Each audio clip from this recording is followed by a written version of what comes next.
साल 2026, जब पूरी दुनिया का ध्यान अमेरिका चीन के तनाव, एआई की रेस और ग्लोबल इकोनॉमिक क्राइसिस पर टिका है, ठीक उसी समय भारत के प्रधानमंत्री नरेंद्र मोदी पहुंचे यूरोप के एक बहुत ही छोटे लेकिन बेहद शक्तिशाली देश नेदरलैंड्स।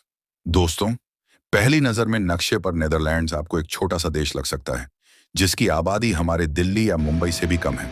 लेकिन ग्लोबल ट्रेड, वर्ल्ड पॉलिटिक्स और सबसे बढ़कर आज की हाईटेक सप्लाई चेन में इस देश की ताकत इतनी बड़ी है कि इसके बिना दुनिया ठहर सकती है। और यही वजह है कि पीएम मोदी का यह दौरा सिर्फ एक सामान्य हाथ मिलाने वाली डिप्लोमेटिक विजिट नहीं थी, बल्कि यह भारत के फ्यूचर इकोनॉमिक एम्बिशंस यानी महाशक्ति बनने के इरादों से जुड़ी एक बहुत बड़ी सोची समझी रणनीति है। क्या भारत अब यूरोप के साथ मिलकर चीन पर अपनी निर्भरता को पूरी तरह खत्म करना चाहता है? और क्यों दुनिया की सबसे रहस्यमयी और सबसे महत्वपूर्ण टेक कंपनी इस पूरी यात्रा के बिल्कुल सेंटर में थी? आज के इस वीडियो में हम बहुत ही आसान भाषा में गहराई से डिकोड करेंगे पीएम मोदी की इस ऐतिहासिक नेदरलैंड्स विजिट 2026 की इनसाइड स्टोरी को। चलिए समझते हैं। देखिए, नेदरलैंड्स भले ही साइज में छोटा हो, लेकिन जब बात ग्लोबल बिजनेस और टेक्नोलॉजी की आती है तो यह यूरोप का सबसे बड़ा गेटवे यानी रास्ता है। दुनिया के सबसे बड़े और सबसे बिजी बंदरगाहों में से एक पोर्ट ऑफ रोटरडैम यहीं पर है। लेकिन इससे भी बड़ी एक चीज है जिसने नेदरलैंड्स को आज पूरी दुनिया का टेक गॉडफादर बना दिया है, और वो है सेमीकंडक्टर टेक्नोलॉजी। शायद आप में से बहुत कम लोग जानते होंगे कि दुनिया की सबसे एडवांस्ड माइक्रोचिप बनाने वाली मशीनें कोई अमेरिकी या चीनी कंपनी नहीं, बल्कि नेदरलैंड्स की एक कंपनी बनाती है जिसका नाम है ASML।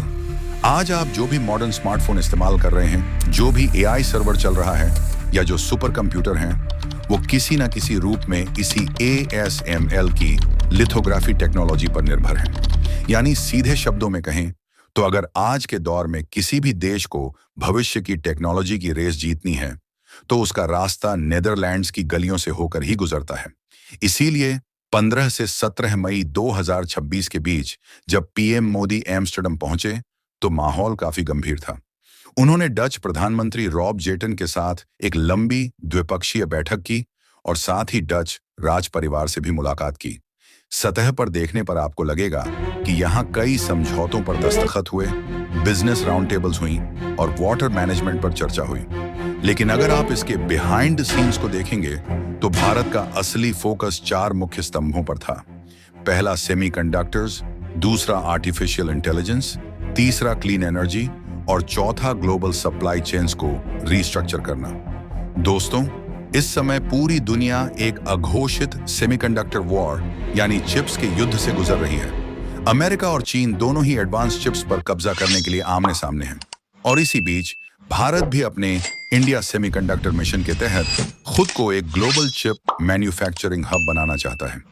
लेकिन यहाँ सबसे बड़ी समस्या क्या है? समस्या यह है कि एडवांस चिप्स बनाने वाली जो मशीनें होती हैं उन्हें एक्सट्रीम अल्ट्रावायलेट लिथोग्राफी मशीन कहा जाता है, और पूरी दुनिया में इसे बनाने का एक अधिकार सिर्फ और सिर्फ नेदरलैंड्स की ASML कंपनी के पास है। ये मशीनें इतनी जटिल होती हैं कि इनके बिना दुनिया की सबसे बड़ी चिप कंपनी TSMC भी एक कदम आगे नहीं बढ़ सकती। यही कारण है कि मोदी की इस यात्रा को भारत के चिप ड्रीम के लिए एक टर्निंग पॉइंट माना जा रहा है। अगर भारत को आने वाले समय में एक मजबूत सेमीकंडक्टर इकोसिस्टम खड़ा करना है तो डच कंपनियों का भारत में आना और अपनी टेक्नोलॉजी शेयर करना सबसे पहली शर्त है। लेकिन बात सिर्फ हाईटेक चिप्स तक ही सीमित नहीं है। नेदरलैंड्स एक और चीज के लिए पूरी दुनिया में मिसाल माना जाता है, और वो है उनका वाटर मैनेजमेंट। आपको जानकर हैरानी होगी कि नेदरलैंड्स का एक बहुत बड़ा हिस्सा समुद्र के स्तर से नीचे है।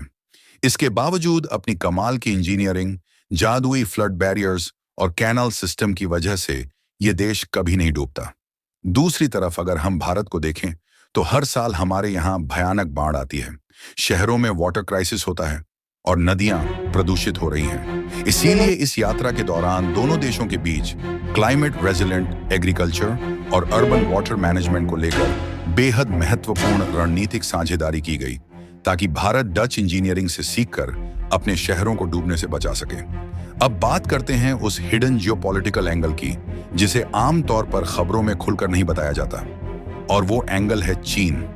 कोविड महामारी और उसके बाद उपजे सप्लाई चेन क्राइसिस ने यूरोप की आंखें खोल दी हैं।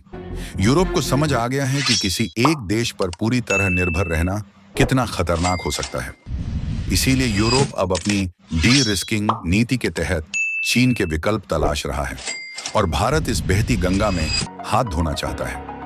एक्सपर्ट्स का मानना है कि नीदरलैंड्स और यूरोप के साथ भारत की यह बढ़ती नजदीकियां असल में एशिया और ग्लोबल मार्केट्स में चीन के बढ़ते प्रभाव को बैलेंस करने का एक बहुत बड़ा कूटनीतिक प्रयास है। अपनी यात्रा के आखिरी चरण में द हेग में पीएम मोदी ने वहां रह रहे भारतीय समुदाय को भी संबोधित किया। उन्होंने साफ शब्दों में कहा कि दुनिया इस समय महामारी के बाद के असर, युद्ध, एनर्जी क्राइसिस और आर्थिक अस्थिरता जैसे सबसे कठिन दौर से गुजर रही है।